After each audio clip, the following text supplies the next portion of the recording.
मोदी का road show, भव्य road show, क्योंकि आज उत्तर प्रदेश और उत्तराखंड के लिए बहुत ही महत्वपूर्ण दिन है। आज सहारनपुर, जहां पर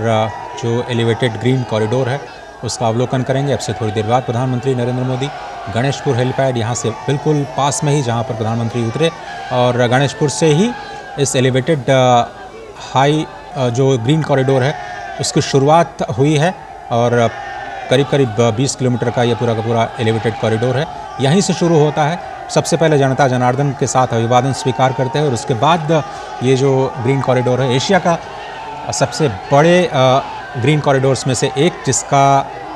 आज उद्घाटन और राष्ट्र को समर्पण प्रधानमंत्री करने वाले हैं, उससे पहले जनता का अभिवादन स्वीकार करते हुए, और ये पहला पड़ाव आज उत्तराखंड और उत्तर प्रदेश के महत्वपूर्ण दौरे का प्रधानमंत्री का।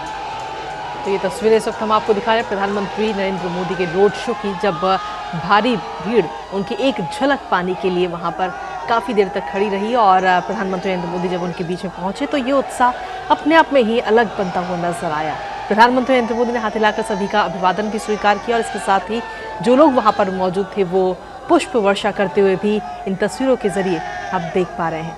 तो वहाँ से ये तस्वीरें इस वक्त सामने आई। सहारनपुर में प्रधानमंत्री नरेंद्र मोदी जब पहुंचे तो ये रोड शो, और इसके साथ ही अब से कुछ ही देर में दिल्ली देहरादून आर्थिक गलियारे के जो ऊंचा खंड है, वन्य जीव गलियारा, उसकी समीक्षा करते हुए भी प्रधानमंत्री नरेंद्र मोदी अब से कुछ देर बाद नजर आएंगे, और उसके बाद में जय माता काली मंदिर में भी दर्शन और पूजन करेंगे। तो आज का दिन अपने आप में काफ़ी खास और काफ़ी महत्वपूर्ण 3 राज्यों के लिए, दिल्ली, उत्तर प्रदेश और उत्तराखंड के लिए, क्योंकि सीधे तौर पर पिछले 1 दशक की अगर हम बात करें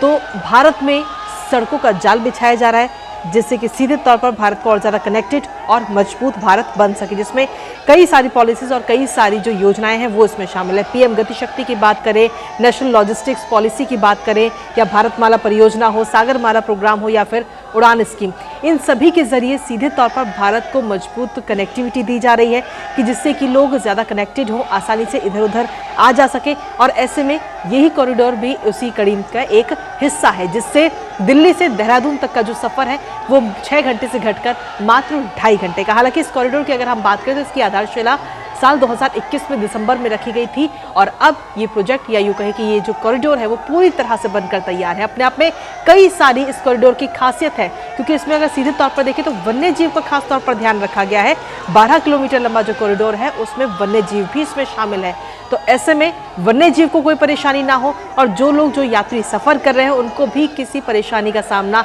ना करना पड़े, उनकी यात्रा और सुगम बन सके, उनके समय की बचत हो, फ्यूल की बचत हो, उनकी यात्रा और सुगम और सुविधादायक हो। इन तमाम चीज़ों का ध्यान रखा गया है इस कॉरिडोर के निर्माण में। और सहारनपुर के आसपास के जो इलाके हैं, बिहारीगढ़, मनोहरपुर, सुंदरपुर, गणेशपुर जैसे जो इलाके हैं, उनको पूरी तरह से इस वक्त तैयार किया गया है इस प्रधानमंत्री के दौरे को लेकर के इस वक्त। लेकिन फिर भी देखिए, जो भारी भीड़ है वो सहारनपुर के आसपास जो ये नया एक्सप्रेसवे बना है प्रधानमंत्री के स्वागत के लिए, वहाँ पे जो स्थानीय लोग हैं उनकी एक झलक पाने के लिए